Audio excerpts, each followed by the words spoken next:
राघव ने हाल ही में एक नया अपार्टमेंट लिया था, लेकिन एक चीज अजीब थी। हर रात 2:30 पर उसके कमरे की दीवार पर एक अजनबी परछाई उभरती थी।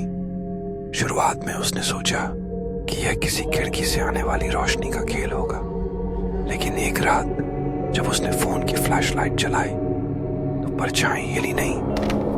जोरदार धड़ाम, दरवाजा अपने आप बंद हो गया। राघव का दिल तेजी से धड़कने लगा। उसने दीवार की ओर देखा।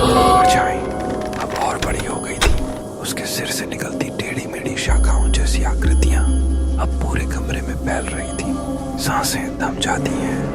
कमरे में एक धीमी फुसफुसाहट गूंजती है। तुम अकेले नहीं हो।